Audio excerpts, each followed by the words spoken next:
আসসালামু আলাইকুম। আজকে বানিয়ে দেখাবো বিফ চাপ। এখানে আমি 9টা পিস নিব বিফ চাপের জন্য। সহজভাবে বানিয়ে দেখাবো বাসায় তৈরি করে। চলেন যাই রেসিপিটা দেখিয়ে দেই। এখানে আমি গরুর চাপ নিয়েছি, আপনাদেরকে সহজভাবে গরুর চাপ বানিয়ে দেখাবো। বড় বড় করে গরুর চাপ নিয়েছি, বাসায় যেহেতু খাবো আমরা। এখন আমি গরুর চাপের জন্য এখানে আমি 9 পিস চাপ নিয়েছি। 9 পিস চাপের জন্য স্বাদ মতো লবণ দিয়ে দিব। 1 চা চামচ জয়ফল জয়ত্রীর গুঁড়ো দিয়ে দিব।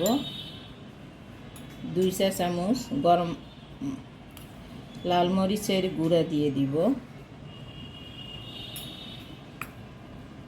ধনিয়ার গুঁড়া দিব 2 চা চামচ। গরম মশলার গুঁড়ো দিব 2 চা চামচ।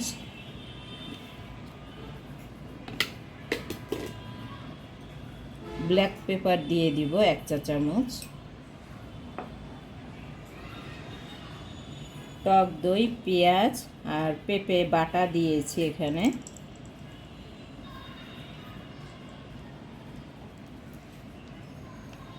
পেঁপেটা দেওয়ার কারণ পেঁপেটা চাপটাকে সফট করে রাখবে, সেজন্য দেওয়া। টক দই আর পেঁপে সুন্দর একটা মোলায়েম করে দিবে মাংসটাকে, চাপের মাংসটাকে, সেজন্য পেঁপে বাটা দেওয়া। যাদের বাসায় পেঁপে থাকবে না, টক দই দিয়েও দিতে পারবেন, আবার টক দই না থাকলে পেঁপে হলেও চলবে। এখন ভালো করে মাখিয়ে আমি রেখে দিব 4-5 ঘন্টার জন্য।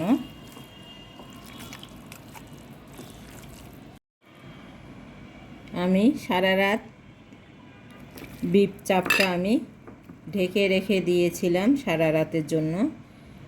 আমি পরের দিন বের করছি, চাপটা তৈরি করব আমি এখানে আদা রসুন বাটা দিয়েছিলাম, ওটা দেখানো হয় নাই। আপনারা আদা রসুন বাটাটা দিয়ে দিবেন চাপের মধ্যে, 1 টেবিল চামচ করে দিবেন। এখন আমি চাপটা এখানে বেসন নিয়েছি, চাপের উপরে এখন দিয়ে দিব বেসনটা। আমার চাপগুলো বড় বড় পিস, এরকম করে এপিট ওপিট বেসনটা আমি মাখিয়ে নিব, নিয়ে রেখে দিব। আবার পরের চাপটাও আমি ওইরকম করব, এপিট ওপিট করে মেখে নিব বেসনটা। এভাবে করে সব চাপ আমি মাখিয়ে নেব, বেসনে গড়িয়ে নেব। এখানে একটা আমি ফ্রাই প্যান বসিয়ে দিয়েছি, ফ্রাই প্যানটায় তেল দিয়েছি। এখন আমি চাপগুলো দিয়ে দিব, বিফ চাপ।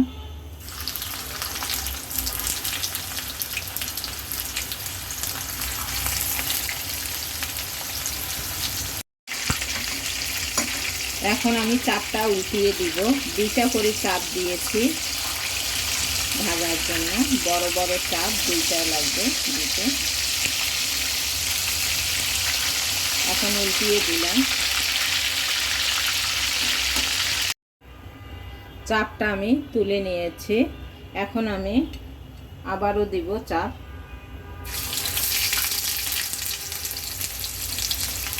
দুটো দুটো করে ভেজে নিব চাপটা। এখন আমি উল্টিয়ে পাল্টিয়ে নিব। এভাবে করে সব চাপ আমি উল্টিয়ে পাল্টিয়ে করে ভেজে নিব। আমার বিফ চাপ বানানো শেষ। এখন আপনাদেরকে আমি একটা ভেঙে দেখিয়ে দেই কত সফট হয়েছে, নরম হয়েছে চাপটা। খেতে সহজেই ছিঁড়ে যেতেছে চাপটা। আপনারা এইভাবে বাসায় বানিয়ে খাবেন, দারুণ মজার চাপটা। আপনারা একবার হলে ট্রাই করে দেখবেন, ভালো লাগবে। লাইক কমেন্ট সাবস্ক্রাইব করবেন আমার রেসিপি ভালো লাগলে। আল্লাহ হাফেজ, আসসালামু আলাইকুম।